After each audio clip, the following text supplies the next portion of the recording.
MLC Dayanand గారు, గౌరవ కార్పొరేటర్లు పెద్దలు రామరెడ్డి గారు,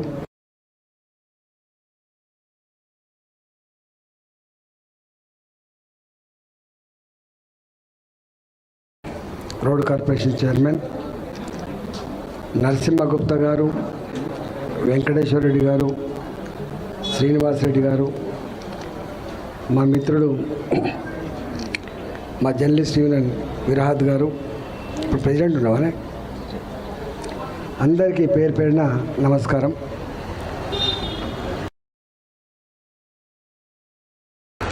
మా జర్నలిస్టులకి ఉచితంగా టెస్టులు చేస్తున్నందుకు వారికి ధన్యవాదాలు. మీ బాధలు ఎన్ని గంటలు చెప్పినా ఒడిసేది కాదు. మేము చిన్నప్పుడు ఒక పాట పాడుకునేది, ఇప్పుడు ఆ పాట ఇప్పుడు రిలవెంట్ కాదు, కానీ మంత్రులతో, ముఖ్యమంత్రులతో, పెద్ద పెద్దలతో సంబంధాలు ఉంటాయి. మీకు బయట తిరిగినప్పుడు మీరు పొందే గౌరవం, మీకు వచ్చేటువంటి రెస్పాన్స్ చాలా గొప్పగా ఉంటుంది. కానీ ఇంటికి పోగానే మళ్ళీ మన భార్య, మన పిల్లలకు ఫీజు కట్టన్నయ్యా, ఆ ఇంటికి రాయని వచ్చిపోయిండు, ఆ పాల బిల్లని వచ్చిపోయిందంటే చల్లబడిపోతాం. సినిమా వెండితెర మీద ఎంతైతే మెరుపుల జీవితాలు ఉంటాయో, జర్నలిస్టుల జీవితాలు కూడా ఇలా గట్ల అయిపోయినాయి. ఒకప్పుడు గౌరవం ఎంత ఉండేనో జీవితాలు కూడా అంత గొప్పగా ఉండే. ఎందుకంటే వ్యవస్థను కాపాడే దాంట్లో జర్నలిస్టుల పాత్ర ఆనాడు అవన్నీ ఉండే. కానీ ఇవాళ ఎంసీజేలు, పిహెచ్డీలు, చాలామంది అనుకుంటాను జర్నలిస్టులు అనగానే ఏదో ఇంటర్మీడియట్ చదివిన వాళ్ళు, డిగ్రీ చదివిన వాళ్ళే అనేటువంటి ఫీలింగ్ ఉంది. కానీ కళాన్నే నమ్ముకొని ఏదైనా చేయాలనే తపన ఉన్నటువంటి వాళ్ళు, అన్ని రకాల మేధా సంపత్తి కలిగిన వాళ్ళు మ్యాక్సిమం జర్నలిస్టులుగా ఇవాళ వచ్చిన మాట వాస్తవం. పత్రికల సంఖ్య పెరగచ్చు, మీడియా మనకు ఎలక్ట్రానిక్ మీడియాలో పెరగవచ్చు, వ్యక్తులుగా మనం జర్నలిస్టులు నమ్ముకొని బతుకునవచ్చు, పెద్ద ఎత్తున వచ్చిన మాట వాస్తవం. వాళ్ళు జీవితాంతం చేస్తే వాళ్ళు రెండు కోరుకుంటారు వాళ్ళు పాపం. ఒకటి, ఎన్నడన్నా ప్రభుత్వాలకు దయదలిసి మాకు ఇంటి జాగాలు ఇచ్చి ఇల్లు కట్టుకుంటాం, అదొకటి మిగిలిపోతుంది పిల్లలకి. రెండవది తృప్తి ఉంటుంది, ఏదైనా ఆపద వచ్చినప్పుడు ప్రభుత్వాలు ఆదుకుంటానే ఫీలింగ్ ఉంటుంది జర్నలిస్టులకి. కానీ ఈ మధ్య చూస్తూ ఉన్నాం, ఇచ్చినట్టే చూస్తున్నాం. రూరల్ ఏరియాలో అయితే జర్నలిస్టులకి ఇల్లు కట్టిస్తా అని చెప్పి అవి కూడా అంతంత మాత్రమే అయిపోయినాయి. ఇవాళ నేను హెల్త్ మినిస్టర్ కంటే ముందు ఆర్థిక మంత్రి ఉన్నప్పుడు దీని మీద పెద్ద చర్చ జరిగింది. ఎందుకంటే జర్నలిస్టులు కావాలి పాపం, రాత్రి అనగా పగలనగా తిరుగుతూ ఉంటారు. యాక్సిడెంట్లలో చనిపోయిన వాళ్ళు కొంతమంది, యాక్సిడెంట్లలో గాయాలు పాలైనప్పుడు ట్రీట్మెంట్ ఇవ్వలేక ఇబ్బంది పడుతున్న కొంతమంది అని చెప్పి ఆనాడు హెల్త్ కార్డు సంపూర్ణంగా ఇవ్వాలని చెప్పి ప్రయత్నం, ఉద్యోగులతో సమానంగా ఇచ్చినాం. అయిపోయింది అది మున్నాళ్ళ ముచ్చట అయిపోయింది. సరే, ఆరోగ్య మంత్రిగా ఉన్నప్పుడు వ్యక్తిగతంగా ఏదైనా అవసరం పడితే ట్రీట్మెంట్ ఇవ్వడం వేరు. కానీ యాజ్ ఎ పాలసీ మ్యాటర్గా మాత్రం జర్నలిస్టులకి వైద్యపరమైన సౌకర్యాలు మాత్రం సంపూర్ణంగా అందలే. ఇవాళ కూడా అంతలేవు అంటున్నారు. ఇవాళ ఆరోగ్యశ్రీ కార్డు గురించి, ఆయుష్మాన్ భారత్ కార్డు గురించి, జర్నలిస్టుల కార్డుల గురించి, ఇవాళ ఉద్యోగుల హెల్త్ కార్డు గురించి మా శ్రీనివాసరెడ్డి గారు ఒక మాట చెప్పిండ్రు, మీరు ప్రజలలో ఉంటాం కానీ మాకు లేని మీకు సౌకర్యం ఒకటి ఉన్నది, అది మీకు పోగానే ట్రీట్మెంట్ ఇస్తారు అని.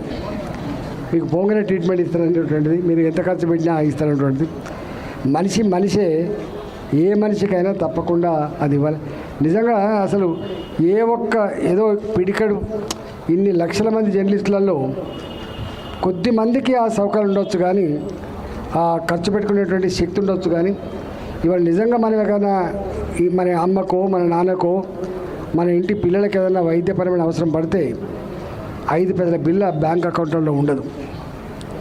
మనం అటుపోయి ఇటుపోయి పరిచయాలు కదా అని చెప్పి పెద్ద పిల్లల దగ్గర పోయి అడుగుతుంటాం, నాకు కొంచెం నా కొడుకు ఇది అయింది, మా ఇంట్లో మా అమ్మకి ఇది అయిందని చెప్పి అడుక్కుంటాం. ఇట్లా ఆడుకుంటప్పుడు ఏమైనా కొద్దిమంది మంచి మనసులో సాయం చేస్తే కొంత మనకు ఆ వెసులుబాటు కలుగుతుండొచ్చు. ఇవాళ తెలంగాణ వచ్చిన తర్వాత కొంత మెరుగైంది, మొత్తం మెరుగైంది అంటలేను నేను.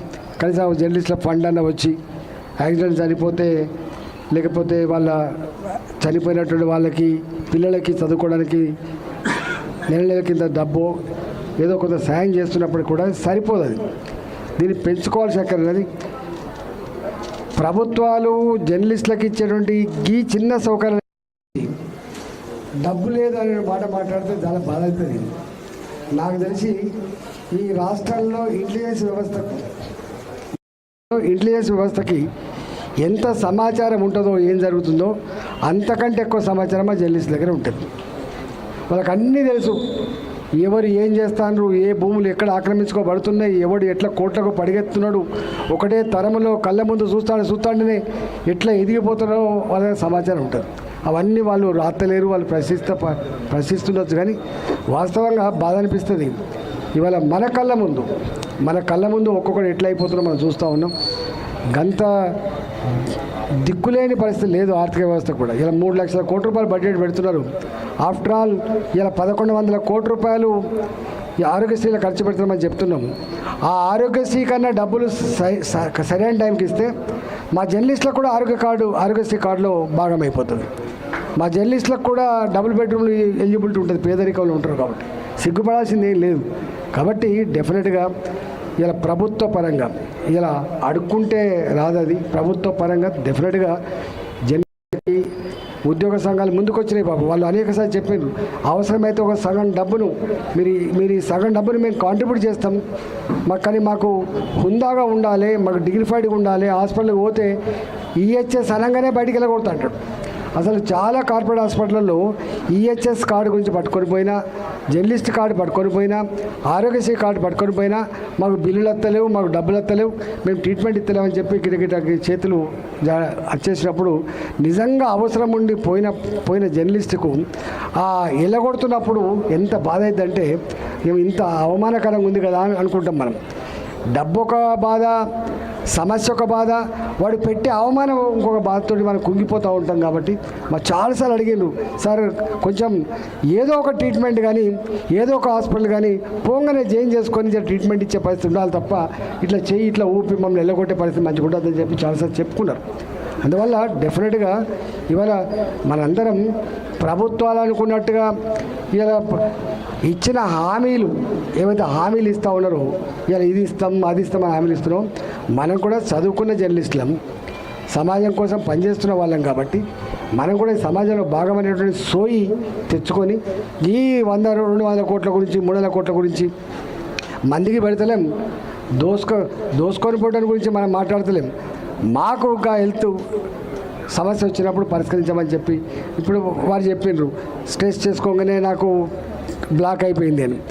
బ్లాక్ అయిపోగానే హాస్పిటల్ అవసరం పడుతుంది. ఆయన దగ్గర 5 రూపాయల బిల్లు ఉండదు, మళ్ళీ ఇంకో దగ్గర పోవాలి. అంటే ఈ స్థాయిలో ఉన్న వాళ్ళు అడుక్కొని చేసుకుంటే ఇది సమాజానికి క్షేమం కాదు అని, మంచిది కాదు అని. వాళ్ళు ఒకసారి ఎవరైనా సాయం చేస్తే వాళ్ళ కోసం తప్పు చేస్తే కూడా రాసే అక్కర ఉండదు. జర్నలిస్టులని స్వేచ్ఛగా స్వతంత్రంగా వాళ్ళకు తెలిసిన సమాచారాన్ని ప్రజల కోసం రాసేటువంటి వాళ్ళుగా మిగిల్చాలి తప్ప వాళ్లకు ఆబ్లిగేషన్ ఉండే పరిస్థితి ఉండదు. ఆబ్లిగేషన్ లేకుండా ఉండాలంటే బాజాప్తా ప్రభుత్వాలే బడ్జెట్ పరంగానే వాళ్ళ సమస్యల పరిష్కారం కోసం కొన్ని కేటాయించాలి తప్ప ఏదో ఈ ముఖ్యమంత్రి గారు ఇస్తున్నాడు లేకపోతే ఇంకో ఆయన ఇస్తున్నాడు దయాదాక్షిణలో బతికేటువంటి పరిస్థితి జర్నలిస్టులకు ఉంటే, జర్నలిజానికి ఉంటే ఈ ఏదైతే 4th పిల్లర్ అని మనం చెప్పుకుంటున్నామో అది బాగుపడే ఆస్కారం ఉండదని చెప్పి నేను నమ్మేదాన్ని ఒకటి. కాబట్టి ఇవాళ కనీసం ఆ నిఖిత వాళ్ళు ఆ చౌదరి గారు నాయుడు గారు ఏ పని చేస్తుండో అది చిన్నదా పెద్దదా దాని గురించి అక్కర్లేదు, కానీ మంచి పని చేస్తున్నావు నాయుడు గారు, వాళ్ళకు సంపూర్ణంగా చేసేటువంటి ఏర్పాటు చేయమని చెప్పి కోరుకుంటూ మీరు హెల్త్ క్యాంపులు మీరు కూడా పెడతా ఉన్నారు. అంతకుముందు గతంలో ఒకసారి హెల్త్ క్యాంప్ పెట్టిండ్రు. ఇవాళ మీకోసం హెల్త్ క్యాంప్ పెట్టుకుంటాను. మీకోసం హెల్త్ క్యాంప్ పెట్టుకుంటాను. మీ డయాగ్నోస్టిక్ సెంటర్ ఇలా చేసే టెస్టులలో ఎవరికి ఏ సమస్య ఉండదని మనస్ఫూర్తిగా కోరుకుంటూ మీకు ధన్యవాదాలు తెలియజేస్తూ మీ ఎల్లవేళలా మీతో ఉంటామని చెప్పి ఒక మాట ఇస్తూ నమస్కారం. Thank you sir. మీ యొక్క సహకారం మాకు ఖచ్చితంగా ఉండాలని కోరుకుంటూ అదేవిధంగా రైల్వే పాస్ల విషయంలో కూడా మీరు సార్ కేంద్ర మంత్రి గారి మాట్లాడే సమస్య వదిలిపెట్టే వాస్తవంగా పోయినా 2 సంవత్సరాలు దరఖాస్తు ఇచ్చిన తర్వాత వాళ్ళు ఏం చెప్పారో ఇప్పుడు చెప్పాల్సిన వాళ్ళు చెప్పలేదు. కానీ అదంత ఈజీగా నేను చూసలేదు. నేను ఒక తెలంగాణకు ముడిపడిన దేశ వ్యాప్తంగా అర్థం కాదు. దాని మీద అంత పాజిటివ్ స్పందన రాలేదు. మళ్ళీ ప్రయత్నం చేస్తాను. తప్పకుండా. Thank you sir.